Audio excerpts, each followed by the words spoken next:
Hello everyone and welcome to the part 20 of Mahabharat guys. आज का part बहुत interesting है as I said in the last part because आज हम कृष्ण जी की एंट्री वापस करते हैं.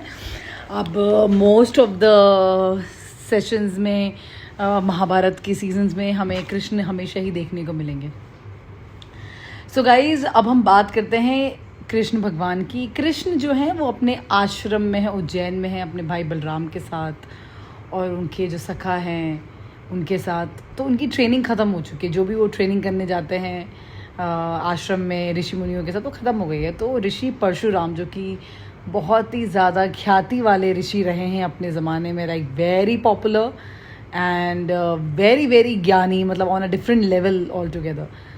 वो सो अभी परशुराम वहाँ इसलिए आते हैं, ऋषि परशुराम वहाँ इसलिए आते हैं क्योंकि उनको सुदर्शन चक्र उनको देना होता है. अभी सुदर्शन चक्र इतना ज़्यादा फेमस हुआ अभी बीच में इंडिया पाकिस्तान का हुआ.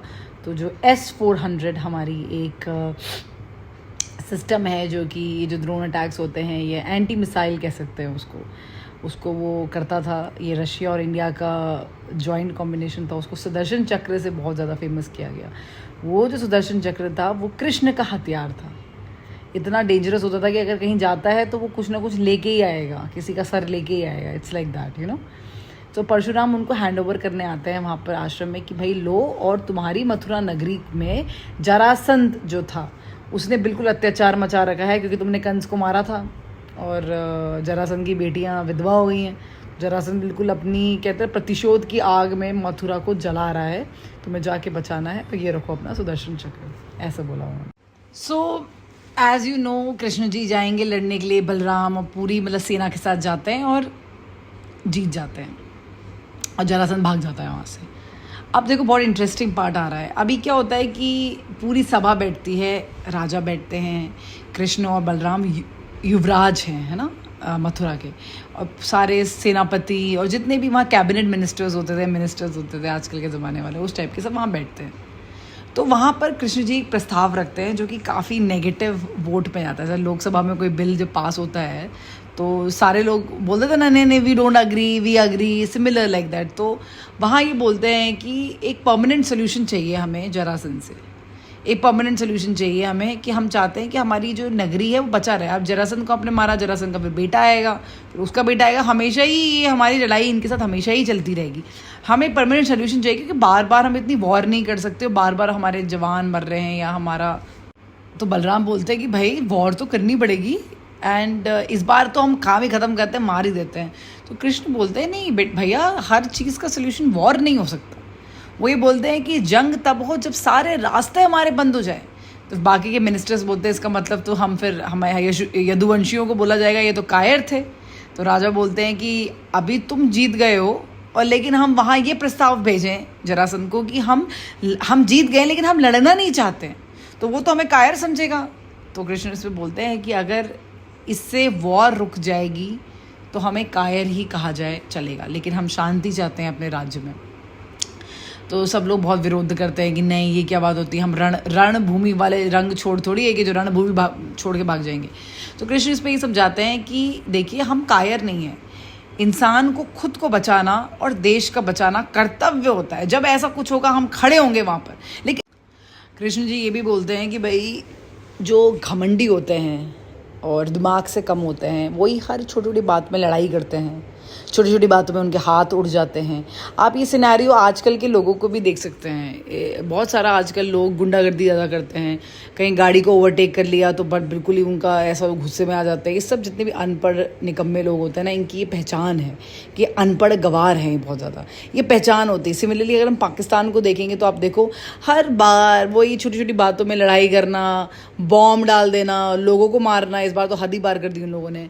तो ये जितने भी अज्ञानी होते हैं ये ऐसा काम करते हैं. आपने इंडिया को देखा है कभी ऐसा कहीं भी किसी देश में जाके कुछ ऐसा करते हुए? Never ever, never ever. We always do try to protect ourself, we play of defensive, but this time we are very assertive. हम एजर्टिव रहे इस टाइम कि भाई हम बचाएंगे. सो अब वो ये बोलते हैं कि अगर हमें परमानेंट सोल्यूशन चाहिए तो हमें मथुरा छोड़ के एक नई नगरी बसानी चाहिए. अगर मैं आपको एक चीज़ सिमिलरली समझाऊँ कि जितने भी ज़्यादा आजकल लोग ये गुंडागर्दी करते हैं, स्पेसिफिकली मैं गुंडों से यहाँ बात कर रही हूँ, जो अपने आप को ताकतवर समझते हैं, अपने साथ ये सब लेके चलते हैं, लोगों को, जो आम जनता होती है उसको डराने धमकाने की कोशिश करते हैं। हमेशा ये समझना है कि उनकी ईगो, जो उनका घमंड होता है, वो इतना इतना फ्रेजाइल होता है, इतना नाजुक होता है कि वो बात बात पर टूट जाता है। तो कौन ज़्यादा बहादुर हुआ, कौन ज़्यादा ताकतवर हुआ, वो जो झेलने की कैपेसिटी रखता है। अगर किसी ने उसकी बेइज्जती भी कर दी तो वो पीने की कैपेसिटी रखता है कि कोई बात नहीं, होता है, इट्स ओके, इट्स फाइन, हम भूलते हैं। या वो इंसान छोटी छोटी बात, आप बस उनको इनका पिन मार दो उनको, बस वो भड़क जाएंगे ऐसे करके। तो कौन ज़्यादा ताकतवर इंसान है, कौन ज़्यादा दिमाग से ताकतवर है? क्योंकि यार शरीर का क्या है, अगर आप जिसके बाद भी गन है तो आप दिखा दो, वो तो शरीर से ताकतवर वैसे ही हो जा रहा है। लेकिन दिमाग से ताकतवर कौन ज़्यादा है, ये बात हमें समझनी है। ये बात कृष्ण भी बोलते हैं अपने, हम जितने भी ये घमंडी लोग होते हैं, घमंड जिनमें अंदर भरा होता है, वो अननेसेसरी बात पे लड़ाई करना चाहते हैं। इससे हमें ये भी एक ज्ञान यहाँ पर मिलता है कि इसका मतलब जितने भी ये गुंडागर्दी टाइप वाले लोग हैं, या जितना भी ये समाज में ये अपनी हेकड़ी जमाना चाहते हैं, ये लोग ताकतवर है नहीं, ये दिखाते हैं कि ये ताकतवर हैं। समझिए, जो होता है उसको बताने की ज़रूरत नहीं पड़ती है, जो नहीं होता है उसको बार बार बताने की ज़रूरत पड़ती है। जो सुंदर है वो सुंदर है, सुंदर नहीं है, शक्ल की बात करूँ, फिजिकल चेहरे की बात करूँ, उसको अपने ऊपर बहुत कुछ पोतना पातना पड़ेगा बनने के लिए। जो है वो जैसा है वो वैसा ही है। तो ये नेचुरल चीज़ें होती हैं, कुछ चीज़ें ना। सिमिलरली पावर में भी ये गेम होता है। ऐसा मत सोचना कि 4 लोग हैं, कुछ चल रहा है तो अगर वो अकेला पड़ जाएगा तो उसकी दम की कुछ नहीं है। Let me sure you this thing very very clearly. So अब वो बोलते, जब जैसे उन्होंने बोला सारे कैबिनेट मिनिस्टर बोलते हैं no no no no, why would we go to some other area, हम अपना मथुरा नगरी क्यों छोड़ें, हम कोई। तो वो कृष्ण बोलते भाई आपका डिसीजन है, बताना मेरा काम था, और डिसीजन का फाइनल करना किंग का काम है। आप लोगों को अपना ईगो ज़्यादा प्यारा है, या आप लोगों को ब्रज निवासियों की चिंता ज़्यादा है, या अपने देश की चिंता ज़्यादा है? लड़ाई करें सिर्फ लास्ट रिजॉर्ट हो।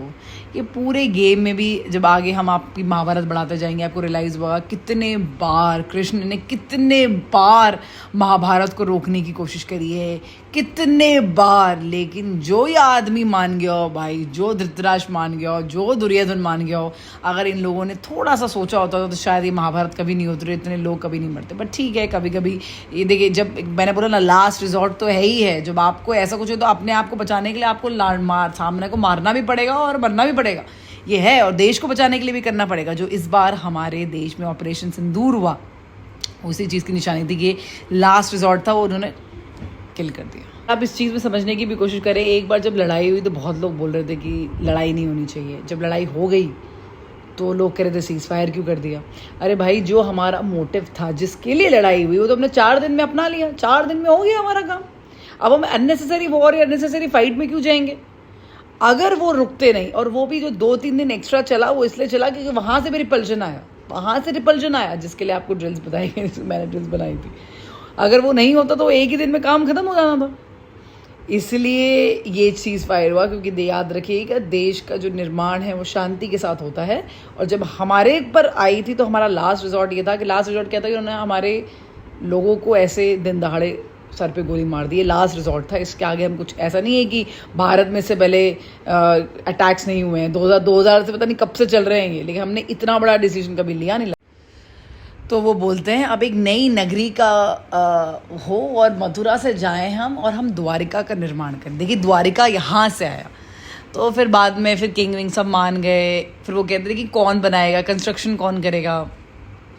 तो कृष्ण बोलते हैं विश्वकर्मा जी आएंगे। भाई, विश्वकर्मा जी ने इतनी सुंदर नगरी बनाई, वो इतनी प्रोटेक्टिव नगरी थी। मतलब वो बीच में आइलैंड टाइप होता है ना, जिसके चारों तरफ पानी है और वो आइलैंड है, और शांति शांति उनके देश में, शांति शांति उनके जहाँ भी वो रह रहे थे। तो सब लोग अब द्वारिका पहुँच चुके हैं मथुरा छोड़ के, और फिर वो सभा बैठती है। तो फिर बलराम बोलते हैं, बलराम बड़े क्यूट होते हैं यार। बलराम का एक सीन क्या होता है ना कि वो बहुत ही अच्छे, मतलब कहते बहुत अच्छे बड़े भैया होते थे, बड़े अच्छे। बहुत बार वो कृष्ण के एंटी भी जाते थे, लेकिन काफ़ी सपोर्टिव रहे हमेशा उनके साथ। बोलते थे कि अच्छी है द्वारिका, बट तब भी आएगा कि, बट बलराम बोलते हैं कि मुझे रणभागा बोला जाएगा, कि मैं रण से भाग गया। तो कृष्ण बोलते हैं अब देखो, ये तो नाम है, अगर कोई हमें रणभागा भी बोले तो मुझे चलेगा। अगर देश में शांति है ना तो मेरे को चलेगा। और जिस इंसान ने उनको कंस के अत्याचारों से बचाया, अगर वही प्रजा उनको रणभागा बोलेगी तो उनको चलेगा, कोई वो नहीं। मतलब बहुत डिप्लोमेटिक खेलते थे कृष्ण, बड़े डिप्लोमेटिक थे यार। उनकी बातें ना आपको नॉर्मल इंसान को सीधे सीधे समझ में नहीं आएगी। तो वो बोलते हैं कि मैं नाम से मतलब रखूँ या परिणाम से मतलब रखूँ। आज हमारा जो जहाँ भी हम रह रहे हैं, हमारा प्रदेश जो है वो सुख और शांति में, और जहाँ सुख शांति होती वहीं सिर्फ उन्नति हो पाती है। इसलिए तो पाकिस्तान में उन्नति नहीं हो पाई। और मुझे अभी भी ऐसा लगता है कि ये जितने पाकिस्तानी हैं, जो ये लोग जो मेरी वीडियोज़ में कमेंट करते रहते हैं, पता नहीं क्या क्या लिख के जाते हैं, मैं उनसे भी बोलना चाहती हूँ, अगर आप ये सीरीज़ देखते हैं तो I don't think so they watch, but कि उनके देश में कोई उन्नति प्रगति नहीं है। उनका देश कर्ज में डूबा हुआ है। हमारा देश भारत पूरे विश्व में चौथे नंबर पे आता है इकोनॉमिक में, जीडीपी के हिसाब से, ठीक है। आपके देश का कोई नंबर नहीं है। और आपका जो गवर्नमेंट है, आपकी सरकार है, आपकी सेना है, ये सब टेररिज्म को सपोर्ट करती है, क्योंकि वहाँ से इनको पैसा आता है, इनको फंडिंग आती है। दुनिया की फंडिंग आपके देश को टेररिज्म से आती है। एक एक बच्चे को पता है दुनिया में कि आपका देश कैसा है, लेकिन तब भी आप अपने देश के ऐसे गवर्नमेंट को और ऐसे सेना को सपोर्ट कैसे कर सकते हैं आप? आपको दिखता क्यों नहीं है कि आपकी आधी जनता गरीबी में जी रही है, पानी नहीं है, चाय नहीं, कुछ दूध नहीं है आपके पास, तो आप लोग एंटी में क्यों जा रहे हैं? क्योंकि याद रखिएगा, क्योंकि अच्छी बात है, अगर मैं ऐसे देश में होती ना और मेरी गवर्नमेंट ये करते, मैं एंटी में चली जाती अभी तक। देखिए सिंपल है, अगर मुझे डेवलपमेंट दिख रहा है अपने देश में, मुझे दिख रहा है कि हम उन्नति में जा रहे हैं, दुनिया में हमारा नाम हो रहा है, भारतीयों का नाम है दुनिया में, पाकिस्तानियों का नाम नहीं है दुनिया में। एनीवे, आई एम श्योर कि उनको इस जन्म में ज्ञान आ जाए कि हमने इतना कुछ खास दुनिया में उखाड़ा नहीं है अभी तक, और हम कर्ज में डूब रहे हैं, मर रहे हैं, और भी हमने कर्ज ले लिया है। अभी काफ़ी IMF से कर्ज हमें दोबारा मिल गया है। लड़ाई करने के लिए भी हमारे पास पैसा नहीं, उसके लिए भी हमें कर्ज लेना पड़ता है। शायद उनका दिमाग जाग जाए कि इंडिया कभी अननेसेसरी वॉर और टेररिज्म नहीं फैलाती है। शायद उनका दिमाग जागे और वो अपनी गवर्नमेंट के खिलाफ कुछ एक्शन ले। अगर पढ़े लिखे होंगे तो ले लेंगे, वरना कोई बात नहीं, हम तो हमेशा ही तैयार हैं। लेकिन Hastinapur, the prime area, Hastinapur में धृतराष्ट्र, भीष्म पितामह और शकुनी मामा जी की कॉन्वर्सेशन चल रही है, और ये आपस में ही चल रहा है इनका अच्छी तरह से ना। तो भीष्म पितामह ये बोल रहे हैं कि भाई तुम युवराज घोषित क्यों नहीं कर रहे हो, आप युवराज क्यों नहीं डिसाइड कर रहे हैं? तो वो बोल रहे हैं हम कंफ्यूज हैं, मैं ज्येष्ठ पुत्र था, मतलब ऑफ कोर्स उनका ये रहता था ना कि मुझे दुर्योधन को बनाना है, बट युधिष्ठिर भी है, और युधिष्ठिर सारे भाइयों में बड़ा है, और जो पांडु राजा था वो उनका बेटा है। सो प्रॉब्लम ये थी कि जो भरत वंश था वो नाम से नहीं कर्म से राजा बनता था, और कर्म देखो या नाम देखो, दोनों में युधिष्ठिर का नाम बहुत ऊपर था, बिकॉज ही इज़ द ज्येष्ठ, the eldest son of the family, plus he is the most intelligent one, the best king you can have, right? But still पुत्र मोह के चक्कर में शकुनी मामा तो वैसे फंसा के रखा था। तो वही बताने आए थे कि देश में विद्रोह हो जाएगा अगर तुम एक अच्छा राजा नहीं घोषित करोगे।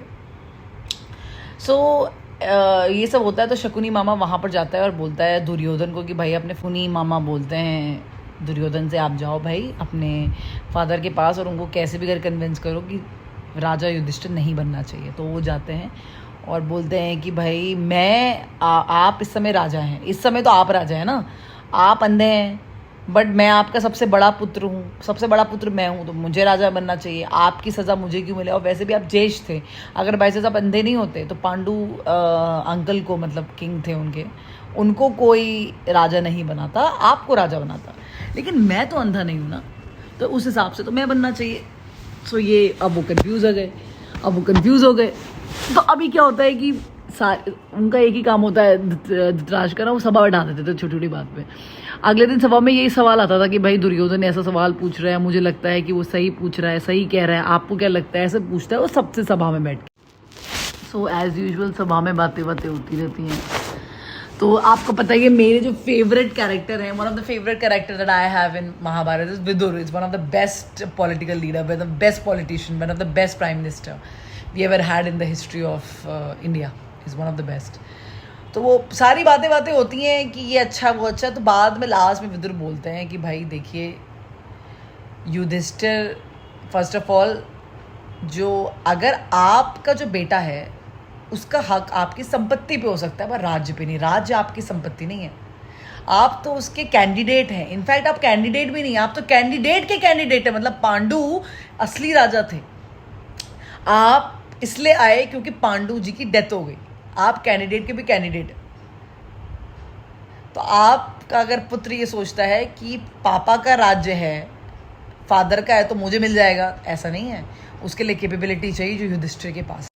ओके गाइस, सो अभी राज्यसभा खत्म होती है और अगले दिन टेस्ट होना है कि दोनों में से कौन राजा बनेगा। तो नेक्स्ट एपिसोड में देखेंगे वो टेस्ट क्या था और कैसे डिसाइड किया गया कि कौन राजा बना। क्या है फिलहाल जो धृतराष्ट्र है वो काफ़ी डिस्टर्ब हैं, क्योंकि वो चाहते हैं कि उन्हीं का बेटा बने, बल्कि वो बिल्कुल भी डिज़र्विंग नहीं है, लेकिन पुत्र मोह के चक्कर में वो इस पूरे युवराज की जो इनकी सेरेमनी होती है उसको डिले करते जा रहे हैं। सो गाइज नेक्स्ट एपिसोड में लेंगे, एपिसोड नंबर 21 में मिलते हैं और देखते हैं कि क्या होता है। Till then take care. जय महाभारत, जय माँ काली।